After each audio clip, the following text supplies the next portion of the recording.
The viewpoints expressed on Night Fright are not necessarily those of the host, the staff, the sponsors, or the affiliate stations. Tonight's program may contain graphic themes or images. Viewer discretion is advised.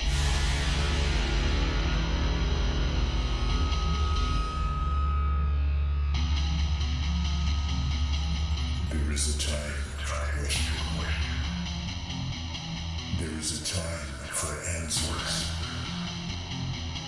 There is a time to challenge.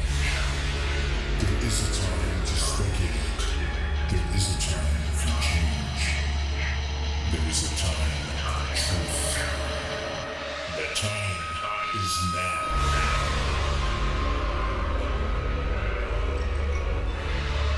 Welcome to Night Fright, your voice in the dark for horror and conspiracy.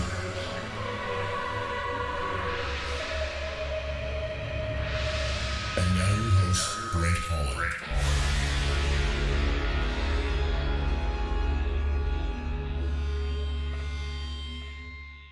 Showtime! Welcome to the show. I'm pumped tonight, folks. I'm really excited. Have we got a great guest for you? The book is called, this is going to be very indicative of where we're going tonight. The book is called Sky People, Untold Stories of Alien Encounters in Mesoamerica. And our guest tonight is Dr. Ardy Clarke. Just let me read a little bit about Dr. Clarke. Dr. Ardy Sixkiller Clarke, a professor emeritus at Montana State University, has dedicated her entire life and career to working with Indigenous populations.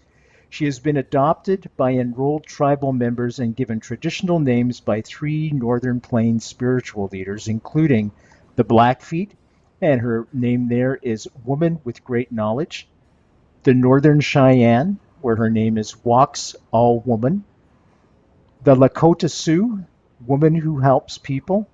She holds degrees in English, history, psychology, and educational leadership. She is also a licensed therapist, has been a high school English teacher, a counselor, a school administrator, a university professor, and administrator. And all that, folks, is what she does on the weekends. The author of several children's books and the best-selling Sisters in the Blood and Encounters with Star People, Untold Stories of American Indians, December 2012. She lives in Montana with her husband, Kip. And I'd like to welcome Dr. Ardy Sixkiller Clarke to the show for the very, very first time. How are you? I'm fine. How are you? I'm fine, thank you. Let's jump into your book right away, shall we? Sky People, Untold Stories of Alien Encounters in Mesoamerica. And what these are, folks, are collected stories from Belize, Mexico, Honduras, and Guatemala. Well, one of my favorite stories came out of Honduras. I was out in an area away from the ancient city and was in an area where it was considered an area where the people lived, the residences of the ancient site. And I met an elder there who told me that he had worked for nearly 75 years at the ancient site of Copan, and that he first went to work there when he was 5 years old. He had met Herbert Spenden, who had come to Copan. He was the assistant curator of anthropology at the American Museum of Natural History in New York City. And during that time that he was there, and Louise worked for him, and he said that he hired him for 10 cents. And he said mostly he was a runner. He said he would run and get things for him and carry water and brought lunches and different kinds of things. And he said that Spenden told him, he said, if you would learn English, I would give you a raise. And he said by the time he was 8 years old, he could speak English quite well, and that Spenden lived up to his promise and gave him 25 cents. And he said that he worked with him, and finally said that Spenden left, and then the Carnegie scientists came in, and they paid him 50 cents because he could speak English. And he said that during the time that that the archaeologists were there because they came there to excavate and restore the city. That he and his cousins would go out into the mountains to the caves, and they would look for artifacts, and they would bring them back. And if the archaeologists liked them, they would buy them from them. And he said that they went into a cave one weekend, and they found what he called the Silver Man from the stars. Wow. And he said that the man was dressed in it was a skeleton, of course, inside the suit, but it was a silver suit. He said it looked like the individual was about 3 meters in height.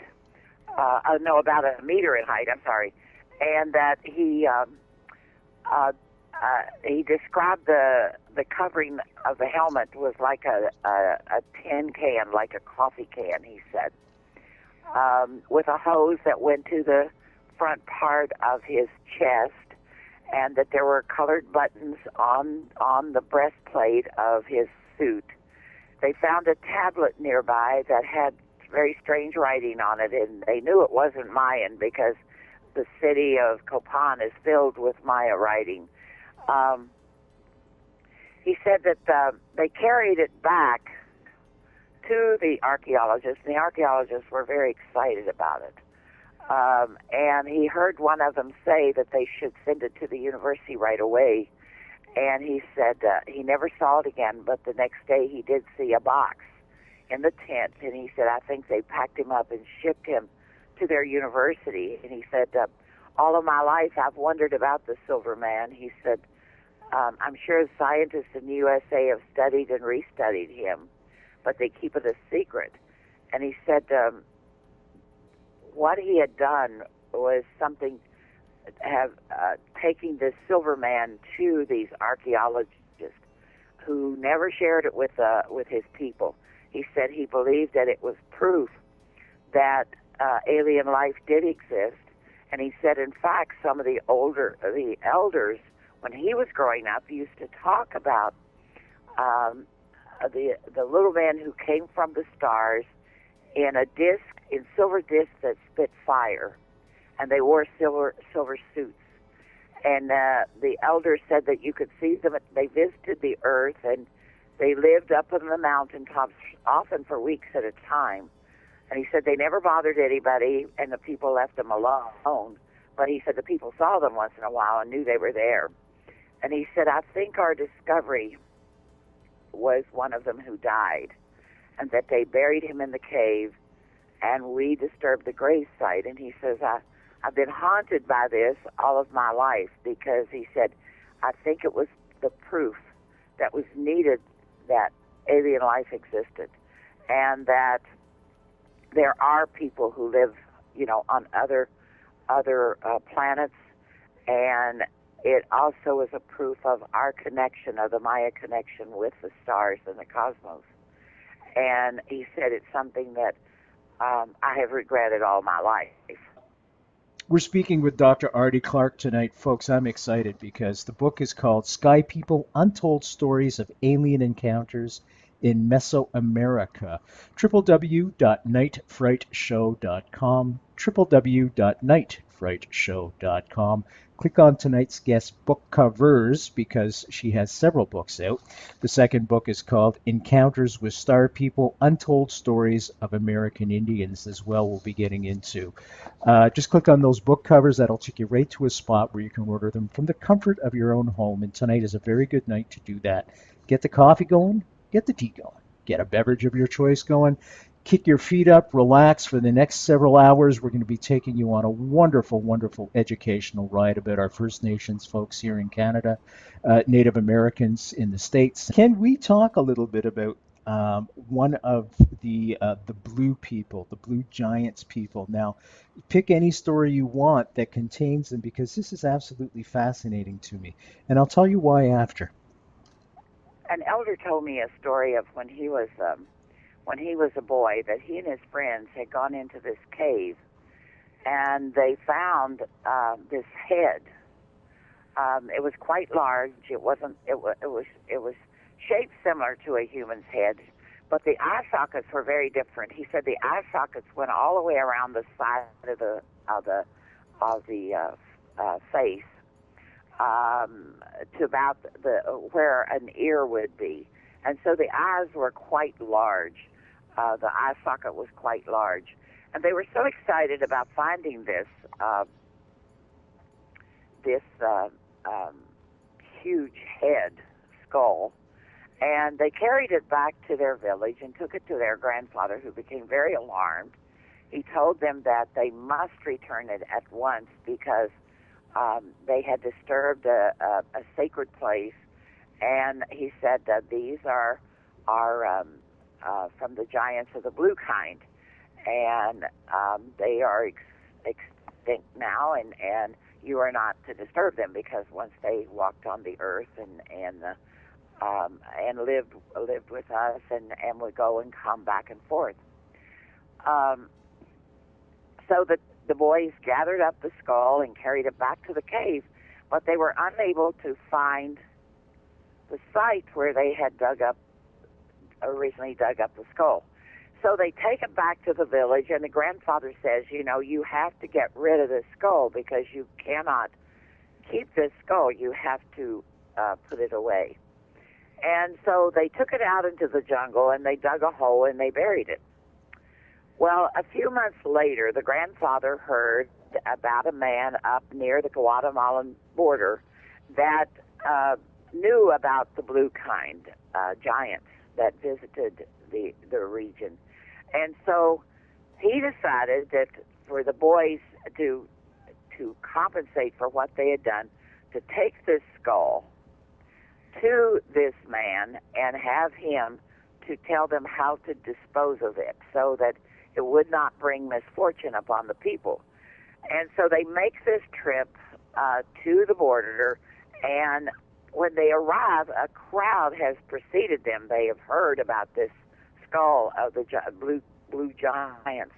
And a man comes into the village who's very angry, and it was said that in this village, this man's daughter had been stolen by one of the blue giants several years previously. And he had sent her brothers out in search of the daughter to retrieve her from the giant, and two of the brothers died in the process of trying to locate their sister, and they never did find her, and she had never returned. And so when he found out that they were bringing this giant skull to his village, he showed up. As they were talking to this holy man who had knowledge about the blue giants, this man enters this circle and begins violently striking the skull with a machete.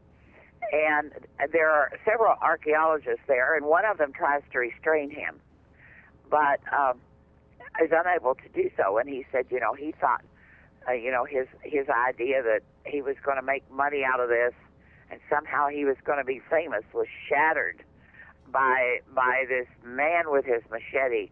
And he said that at that moment the man placed a curse on the blue giants, that they would never again, their people would become extinct.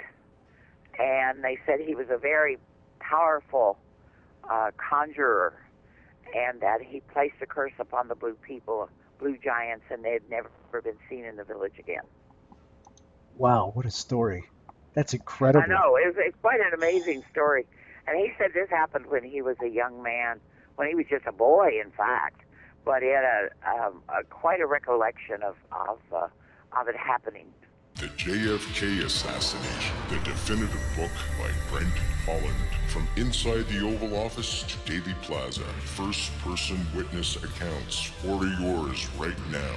nightfrightshow.com. The reason I bring this up about the giants is, of course, Genesis in the Christian Bible and the Torah as well is full of stories of giants. We think of David and Goliath. And you'll find that throughout, even in the United States. You have a lot of Indian tribes who have stories of giants. Lucy Thompson was a Yurok woman.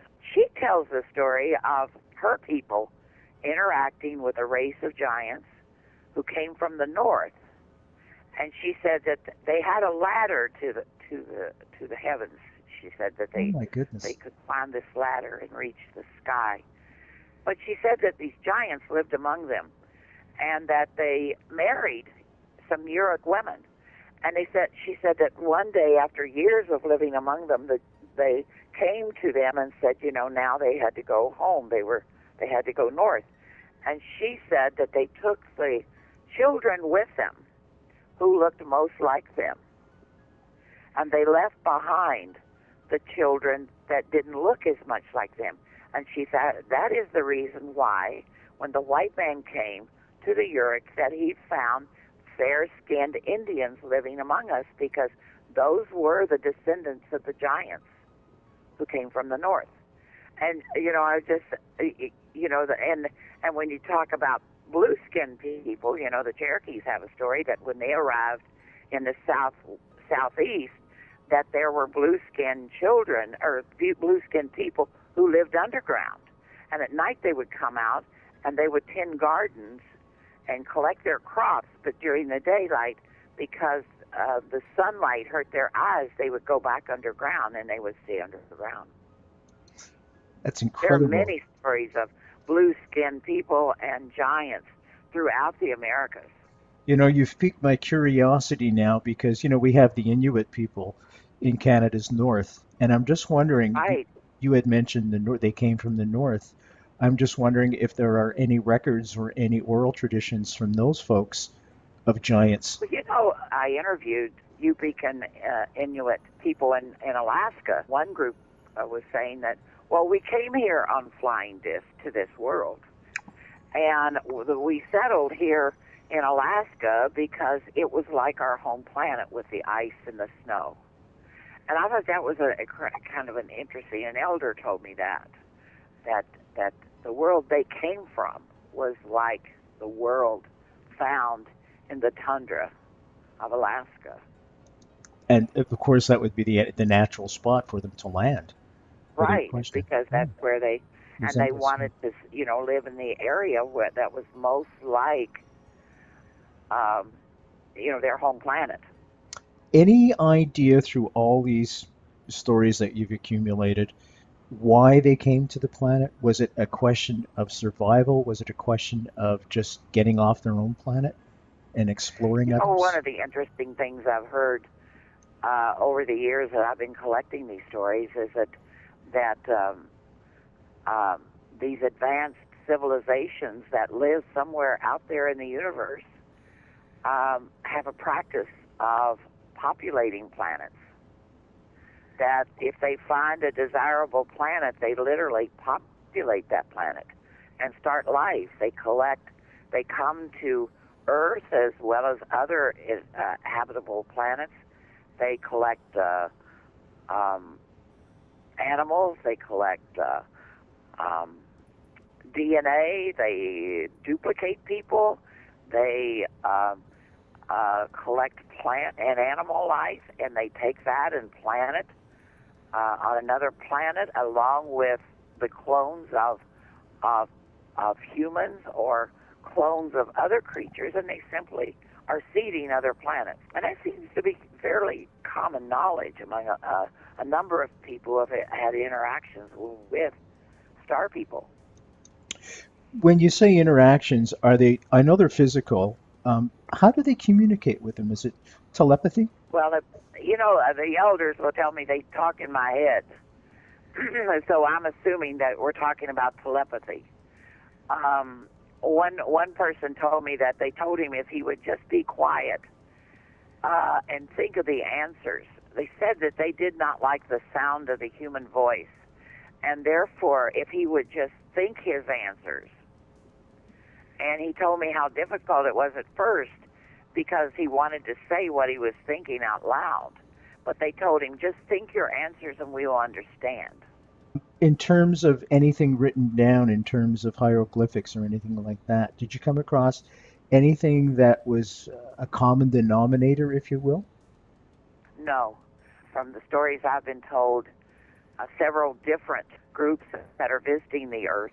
Some are observing, some are scientists that are collecting data, and some have much more evil intentions, and it would appear are collecting the DNA, are performing experiments, have total regard the human race as nothing more than an animal in a laboratory. Although the more harmless species don't approve of what they're doing, none of them felt that they were in a position to do anything about it. I had interviewed Jane Goodall, and by the way, folks, Jane Goodall is a firm believer in Bigfoot or the possibilities of the existence of such a creature, and she gives very, very good reasons for it, I would say.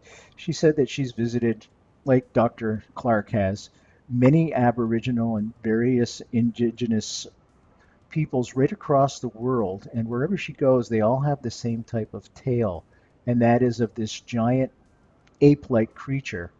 And she said what's very interesting is that she doesn't solicit the stories. As a matter of fact, they come up to her with the stories. And I'm just wondering, Dr. Clarke, how did you approach the various Indigenous peoples? Because was there a reluctance on their part? How did you gain their trust so that they would tell these wonderful, wonderful stories? Well, I'm one of the people. And so, when I set out, over 30 years ago, when I first came to Montana State University, and I met this young man who invited me to join him in a night view of the sky, where he told me that if we were lucky, the ancestors would come. And I remember sitting there thinking, my people have stories of star visitors. Where, are there other tribes out there besides his and mine that have star stories? So when I would travel for the university, whether it was at a conference or whether it was at some national or international meeting, whether it was when I was doing research on the reservations or when I was whatever, one of my jobs at the university was to go out and recruit Native American students to come to MSU to study in the fields of teacher education and administration leadership. And so I would visit reservations all the time. And so, and not only in Montana, but all over the northern plains, even down into the Southwest, I had students that I recruited. And what I started doing, people got used to seeing me and felt comfortable around me. And, at evenings I'd be going out to dinner with people, or I'd be invited to people's houses. And I started asking them questions. Do you have any star stories? And have you ever seen a UFO? And people started confiding in me. And some people would say, oh, there's the UFO lady. I got to tell her a story. So a lot of that did happen because they heard of of my interest, that they would approach me and say, I have a story, but I've never told it to anybody, and I don't want anybody to know who I am. But I want to tell you because I know that you will listen to me and won't tell anybody who I am. Anonymity was important to most of them for a number of reasons. They didn't want people on their reservation to know because they feared they'd be teased. I had some officers who told me that police officers who had chased a UFO, and when they got back to the office, they had recorded it, and from then on, they were known as the Little Green Men team. And their fellow officers never let them live it down, and they said if they had it to do over, they would have just ignored what had happened, because these guys, as long as they lived, that's what they would be known as, and they said, we'll take it to our graves. So there's a lot of teasing that goes on, and a lot of people wanted to avoid that. Others were feared that the tribe would get upset because other researchers might come there and wander around the reservation asking questions, and that's not welcome. And so, there were a number of reasons why people have remained silent and just do not share. And I think that with me, they felt comfortable with me. I was part of their communities, part of their lives. They knew me and knew if I made a promise to them, I would never break it. And I think that's why the stories came to me. I had not intended originally to write a book, That wasn't my purpose. I was interested just for my own personal information, part of a validation of what, as I say, what I heard as a young child. And I had retired at Montana State and was looking forward to travel and gardening and those kind of things. And I got a call asking me to come out of retirement and to evaluate a federal program that had been awarded to a tribe. It was a $5 million, 5-year program, and the feds wanted an evaluation of that project, an annual evaluation, and I would be committing 5 years to the program. And I went back to Washington, D.C. I was trained on what all they wanted in this evaluation, and the next week I went down to the reservation and I visited with the key players, and I was having lunch with a group of women one afternoon, and something came up about UFOs, and I began telling them some of the stories that I had collected. And this one woman looked at me and she said, "What are you going to do with those stories?" And I said, "Well, I don't have any plans." And she said, "Well, what's going to happen to them after you pass?" And I said, "Well, probably just get destroyed, because I don't know of anybody who would be interested in them except me." And she said, "Oh, I think there are a lot of people who would be interested in those stories." And she said, "I think you have an obligation to write a book about them," because she said that's part of our oral history. I completely agree. And, pardon? I completely agree. I completely agree. And so on my way back, I'm thinking, do I want to commit to 5 years of doing a federal government evaluation, or do I want to write a book? And so the next day I called her and said, I'm going to write the book, and please get another person to evaluate your project. And so I began writing and going through all my notes and my tapes, and the first book that came out was Encounters with Star People, and then this book, Sky People, was part of a promise I made to myself when I was 15 or 16 years old. I had read a couple of books. One was called Incidents of Travel in Central America, Chiapas, and the Yucatan, and the other one was Incidents of Travel in the Yucatan, and they were written by two 19th century explorers, John L. Stevens and Frederick Catherwood, who had heard of rumors of these ancient cities in the jungle down in Central America and Mexico, and decided that they were going to go down there and find out if it were true. And when my teacher gave me these books and I just read them, and I probably read them a half a dozen times when I was in high school, and I said, one of these days I'm going to follow in their footsteps. And that's what I did. And over the years, of course, I had heard, the 2012 incident came along where everybody thought the world was going to come to the end and the Maya calendar was ending, therefore the world was ending. And despite the fact that the Maya kept saying, no, this isn't what's going to happen, because our calendar is circular. When one world ends, another begins. People were convinced that, there were even people down in Mexico waiting for a spaceship to come and carry them away, on December 21st. But there have been so many things written, and particularly stories that the ancient astronauts had descended upon the Maya and the Inca and had taught them all these things and had built these cities. Thought, well, I've collected all these stories about Native Americans in the U.S. Let's find out if I can find this information. Any stories similar when I go to that part of the world. And fortunately for me, I was able, before I left, to find some wonderful drivers and guides, people who believed in my mission and what I wanted to do, who provided me access to individuals, to villages, and validated me, and served as my companions, as my interpreters as my entrance into various villages, and I was able to get these stories. And what a great book it is, too, folks. It's called Sky People, Untold Stories of Alien Encounters in Mesoamerica. Our guest tonight and the author, Dr. Ardy Clarke. www.nightfrightshow. Once there, click on both book covers. The other book is called Encounters with Star People, Untold Stories of American Indians. www.nightfrightshow.com. When you click on those book covers, that'll take you right to a spot where you can order them from the comfort of your own home. And tonight, as it dips down to minus 17 Celsius, it's a good night for that. Stay inside, stay warm.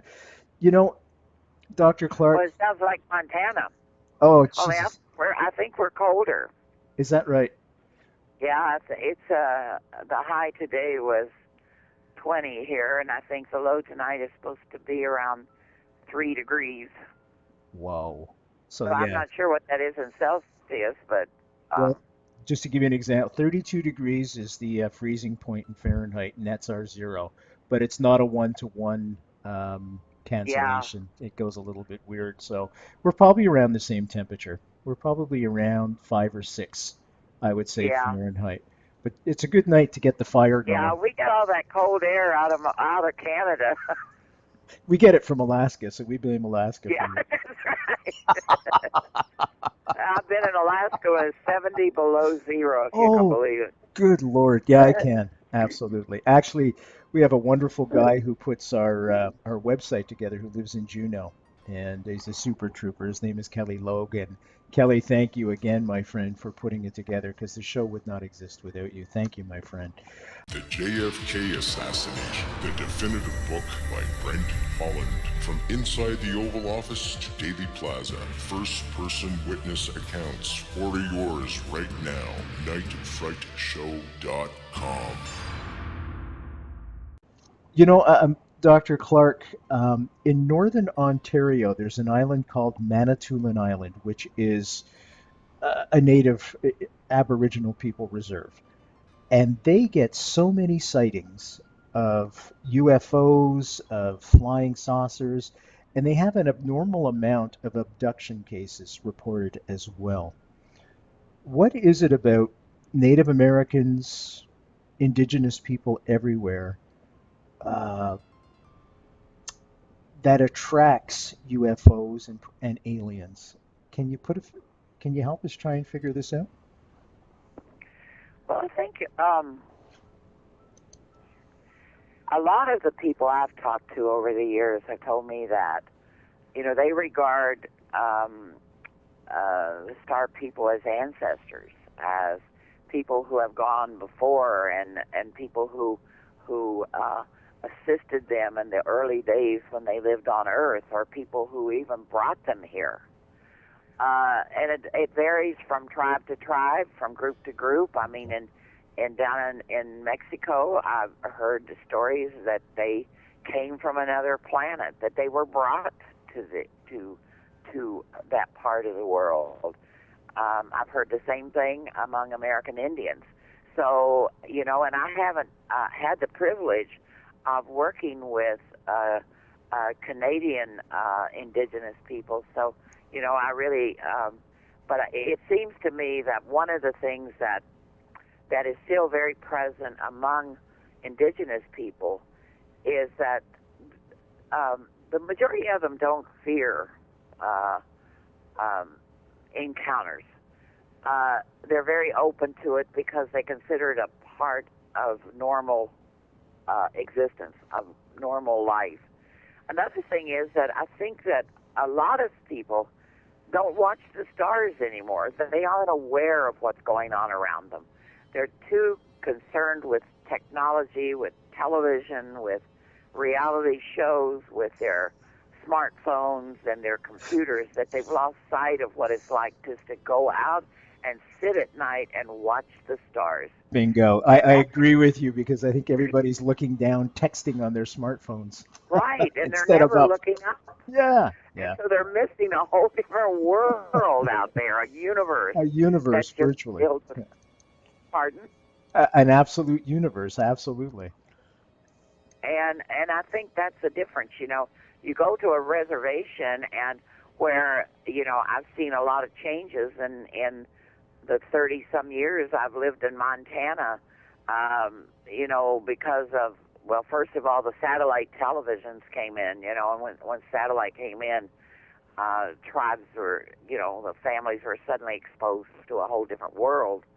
But still, a good 50-60% of the reservation, you can't use your cell phone, so it doesn't make any difference whether you have one or not. A lot of the younger generation, I know my nieces and nephews are so into this Facebook thing that, but you won't find me on it, because I just, I just think that people are far more important.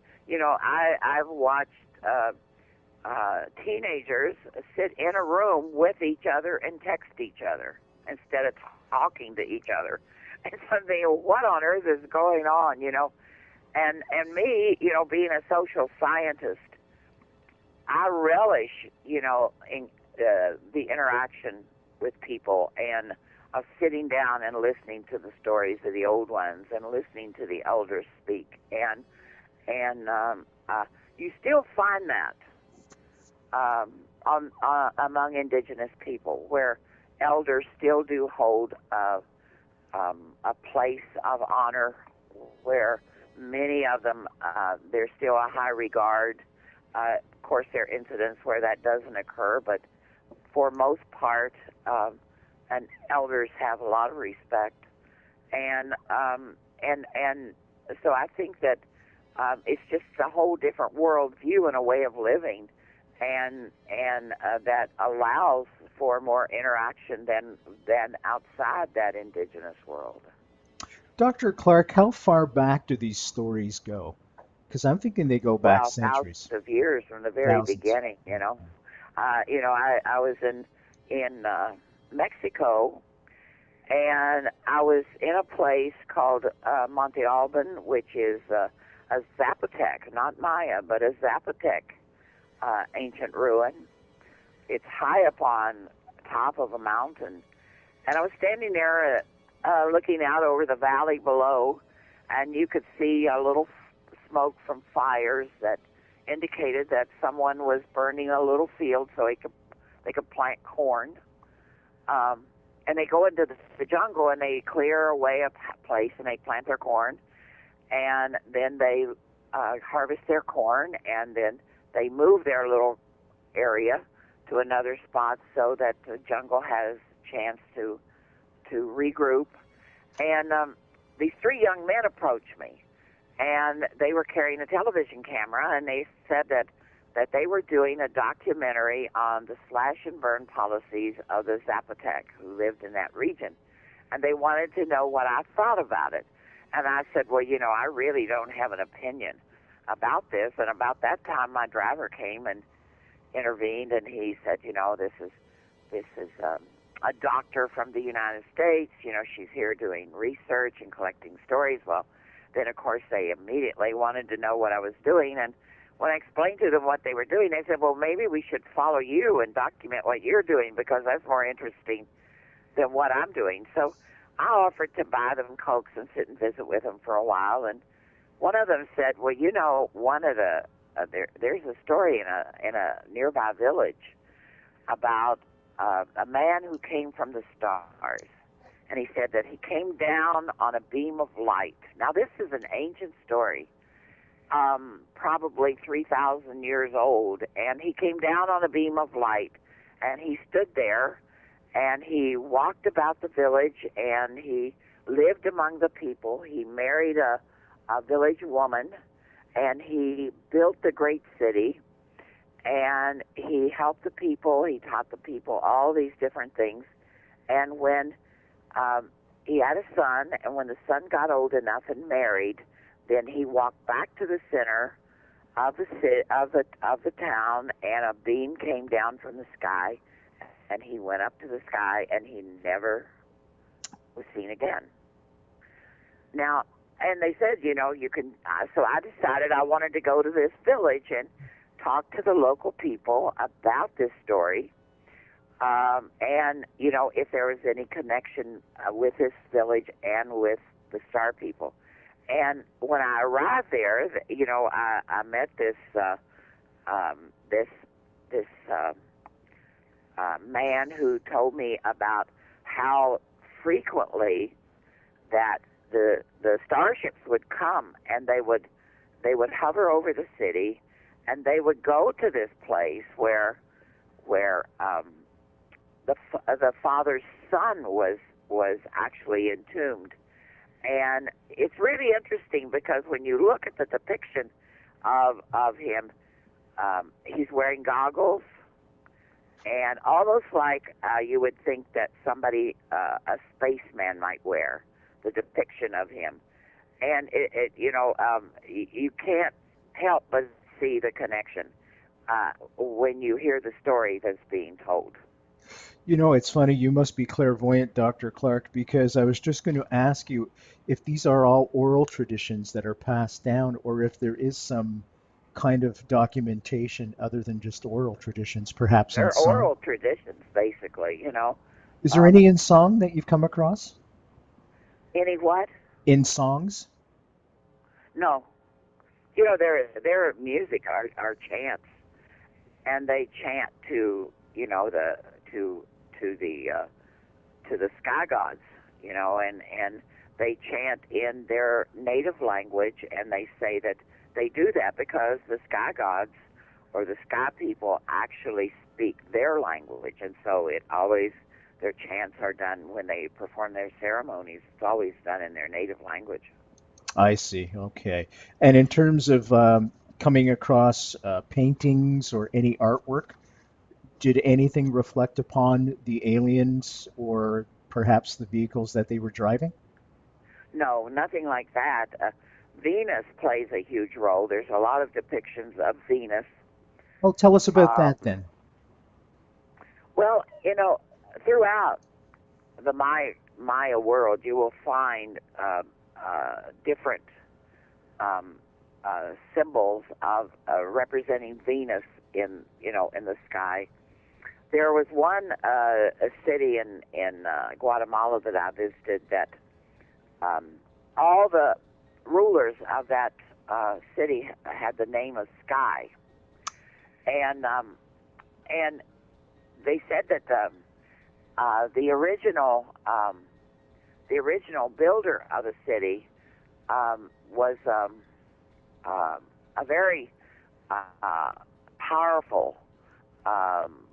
They said he was almost like a magician.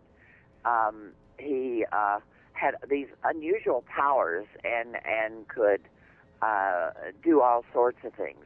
You know, moving mountains and building these huge temples. That all of the leaders that came after him were also named Sky. It was a Sky dynasty. I was talking to my guide about this. He was a teacher by training, and he was telling me that the Maya, the Sky, if your name was Sky, that meant that you had a direct connection with the Sky people, that you were the messenger on Earth from the Sky people. They said that when their great leader, the original leader of the city, when he passed, that Venus became dim. That Venus was his connection, and that the planet actually became dim and stayed that way for 3 days. And that's recorded in their writing on their stelae in that city. It's, these stories are just incredible, folks. I urge you get the books, Sky People, Untold Stories of Alien Encounters in Mesoamerica. Dr. Ardy Clarke is our guest tonight. She's the author as well. The other book is Encounters with Star People, Untold Stories of American Indians, www.nightfrightshow.com. Click on tonight's guest book covers, and that'll take you right to a spot where you can order them online. Well, and I assure you that the stories that I've collected are unlike anything you'll ever read, anything that's ever been published. Yeah, I'm staying quiet purposely tonight, folks, because I'm just riveted to the chair. These are amazing stories, and it's stories from our past as a human race. It's not only indigenous stories. I mean, you're going to find a lot of these stories right around the world.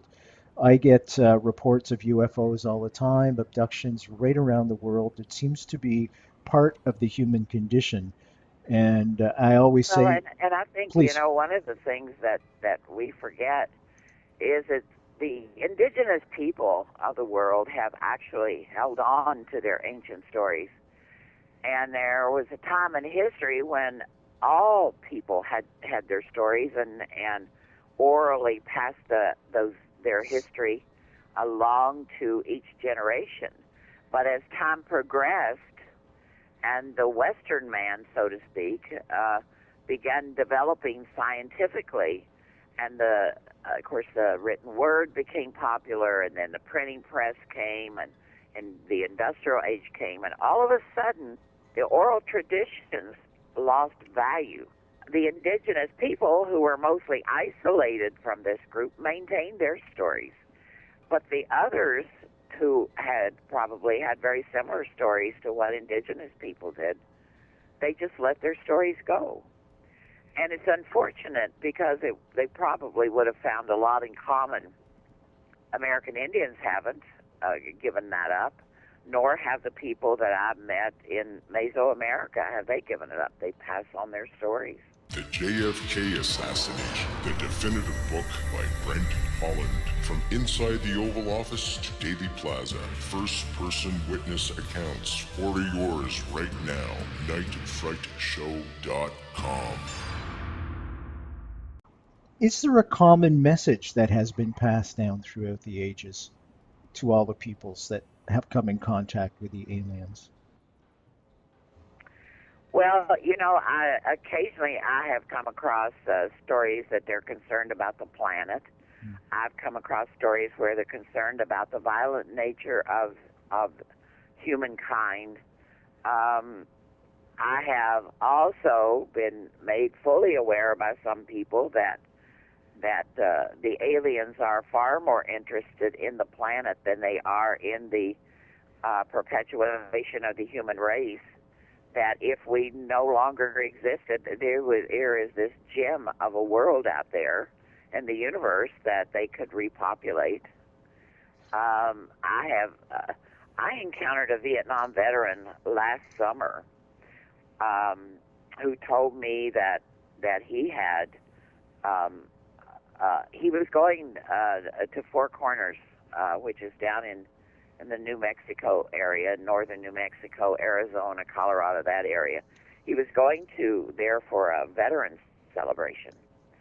And he had gone out into the mountains the night before with his dog to camp. And his wife had passed, and they used to go to this spot and camp. And since she had passed away, he would go there on the weekends. And it made him feel more closer to her, and it was just something that he did to get away from people.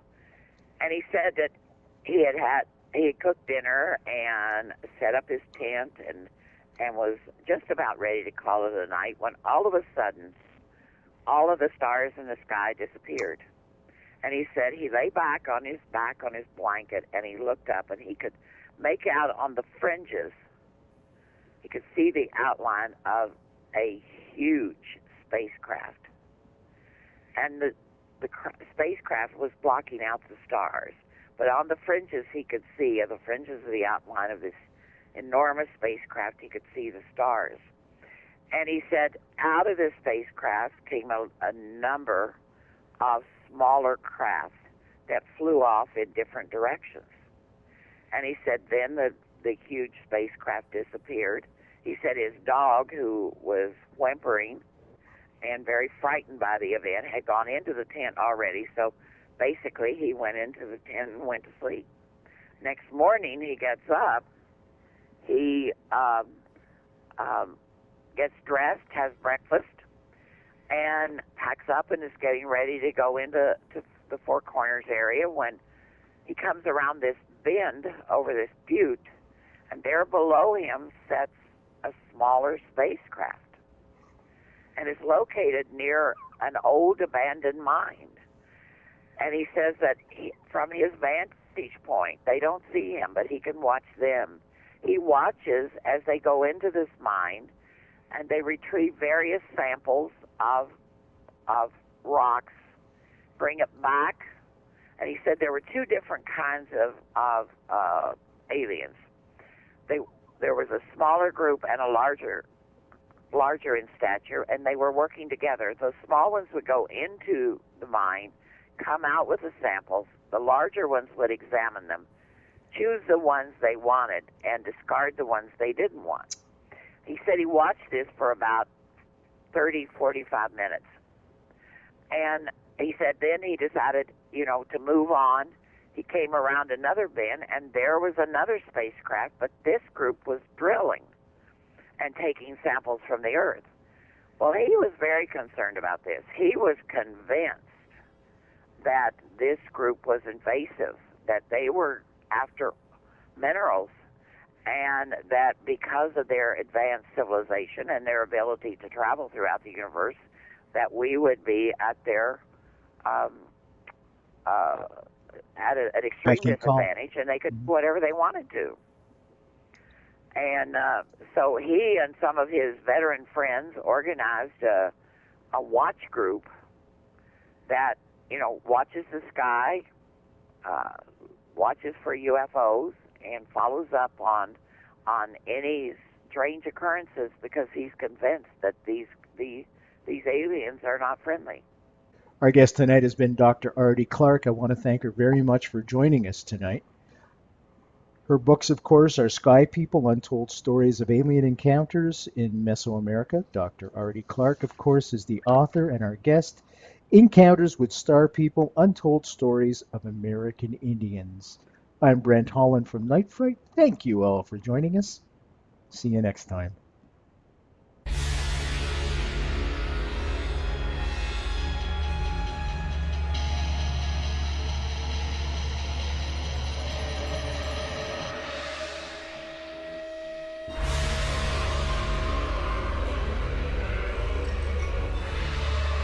Listening to Night Fright and your host, Brent Holland.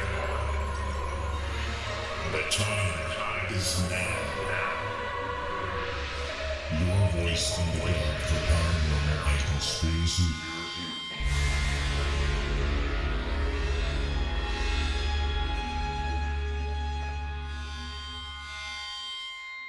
The JFK Assassination, the definitive book by Brent Holland.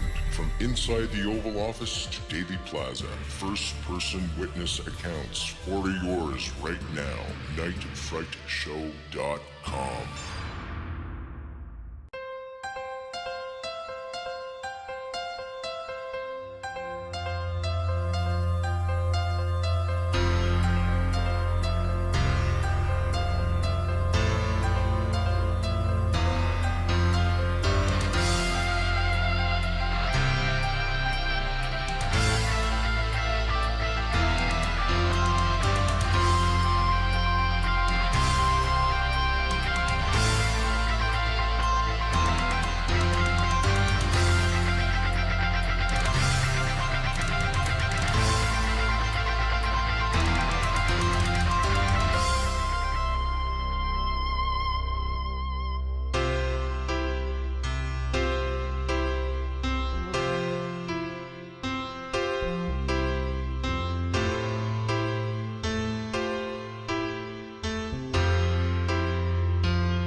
JFK Assassination, the definitive book by Brent Holland.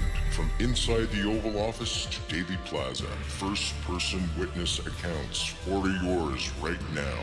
nightfrightshow.com.